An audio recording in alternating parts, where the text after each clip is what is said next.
Hello, ghouls and goblins. Welcome to my spooky story time for grown-ups.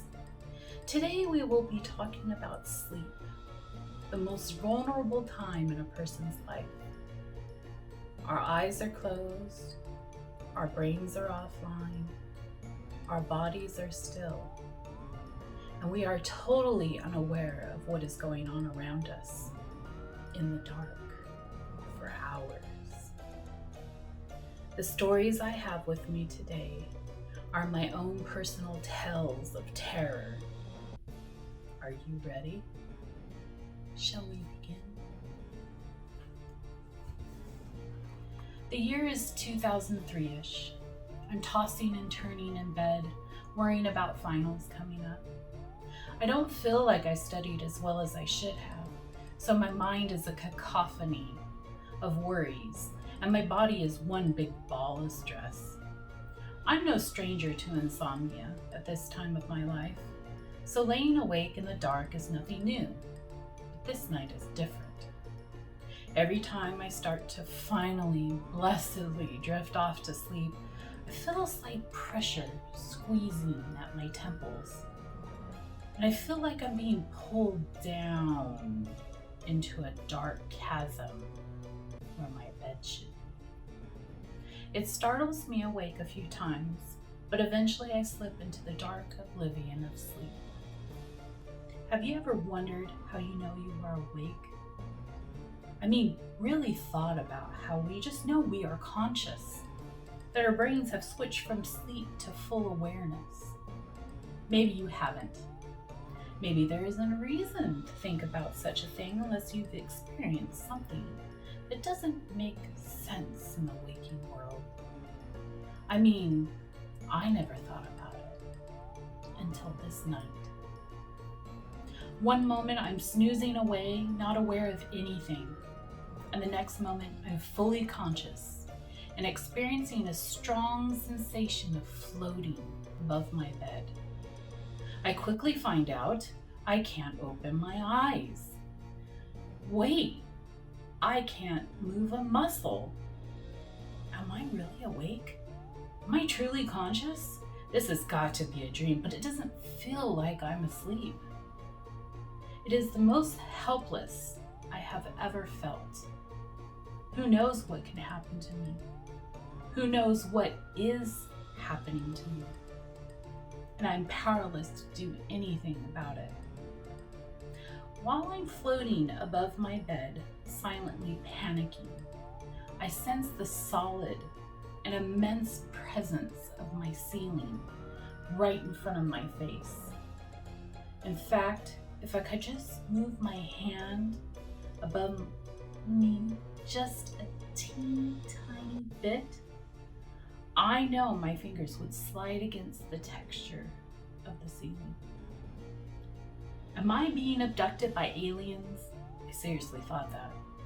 Am I merely making a pit stop at my ceiling while they figure out how to beam me up? Frantically, I try to swing my arms around, kick my legs, and will my eyes to open. Nothing budges. My heart is pounding, and the feeling of being so close to my ceiling is constant. I begin thinking of my dark room and what is lurking there, watching me. I continue screaming internally for my body to move, and that's when I hear a noise. My mental flailing stops, and I pour all of my focus into seeking out the source of the noise. Is that a rustle? No, I'm just imagining things in my panic. And before I can resume my flailing about, I hear a low, rumbling murmur of voices. Nope, this is not real. And I continue the struggle to move. I'm flailing, I'm kicking, I'm trying to scream. Then the voices stop. In their place begins a slow, menacing laughter. Panic takes over and my head is full of screaming commands. Move, thrash, scream, wake up, wake up, wake up. I just keep thinking to myself, if I can't move, there's no way to defend myself. If I can't move, there is no way to defend myself. I can't even scream. The fear of being completely defenseless is overwhelming. Suddenly, my eyes open and I'm staring at my dark ceiling. Thankfully, it is the appropriate distance away from me, and I can feel my body resting on my bed. I wiggle fingers and toes, lift my head, and make sure I can fully move. My room is silent, and I am alone. In the morning, I tell my mother what happened. Luckily, she has heard of what I experienced and tells me I had my first bout of sleep paralysis. Sleep paralysis? That sounds serious. I had a lot of questions. Am I going crazy? Is my brain broken? Am I going to have this every night now? Do I need to see a doctor? My mom calmed me down and told me what she could. When our brains enter the REM stage of sleep, the stage during which we dream, it secretes two powerful chemicals that paralyze the muscles so we don't act out our dreams. Now, from the countless stories of sleepwalking, we know this process can go haywire. In my case, instead of walking around and acting out my dream, my brain tends to bypass the process of relaxing the paralysis before full consciousness. So while I'm dreaming, my brain panics, takes me out of REM sleep, and immediately slams me into consciousness while my muscles are paralyzed. To add to the terror, sleepers in paralysis are also susceptible to experiencing powerful hallucinations. So not only are you completely conscious, yet unable to move, you may hear, feel, and if you can open your eyes, see things that feed into your fears of being totally vulnerable. This is where tales of monsters lurking in the shadows or demonic creatures sitting on the chest of sleepers, squeezing the breath from their bodies, most likely come from. Speaking of squeezing, remember the squeezing sensation that kept waking me up that first night? That became a telltale sign I would experience sleep paralysis. I have lost countless hours of sleep fighting the squeeze because I knew it meant paralysis, and I didn't like it. Now I know what you're thinking. Why fight it? You know what's happening. Just go with the flow. Believe me, I tried that. After months of experiencing sleep paralysis, sometimes multiple times a night, I finally decided that I was just going to stop panicking and lean into it. Maybe I'll just relax back into sleep and everything will be okay, right? Right? So one night, I tried. Let me tell you what happens. I'm drifting off to sleep and I feel a familiar squeeze.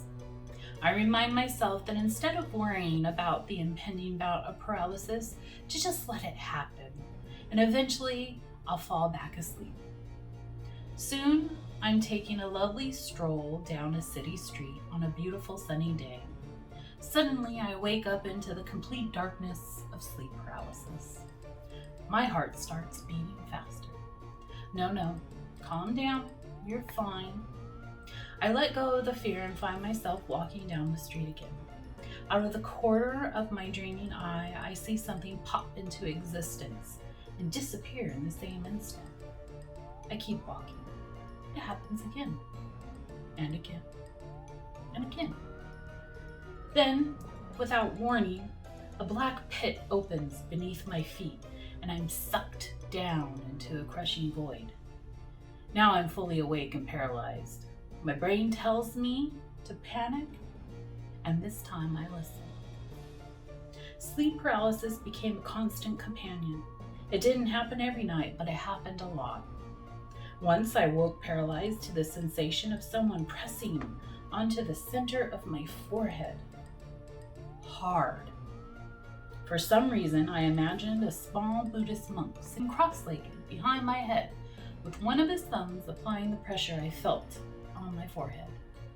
even though I was pretty sure a monk wasn't really sitting on my pillow. You can't reason with a panicked brain. The idea of someone, anyone, you don't know and definitely did not invite into your safe haven is a trigger for the fight or flight response. And I fought to open my eyes and make sure I was actually alone.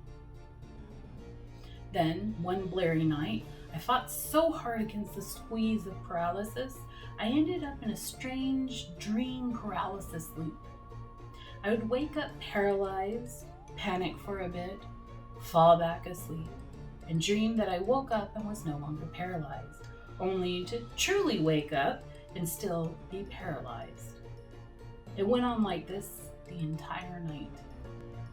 Now for my scariest sleep experience ever.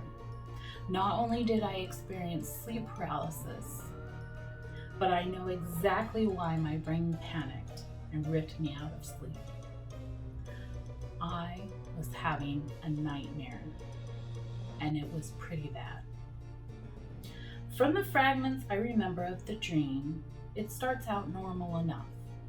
I'm casually talking to a man I don't recognize. In fact, it's impossible for me to lock in on his face because it's constantly morphing. But at this point, it doesn't seem to bother me. Yet. He hands me a small wooden box. After talking for a while longer, I'm not exactly sure about what, he convinces me to open the box. I'm not sure why I'm apprehensive to open the box, but I ignore my instincts and slowly lift the lid. The instant I start opening the box, I understand the man's plan and can sense a malicious smirk forming on his face at my realization.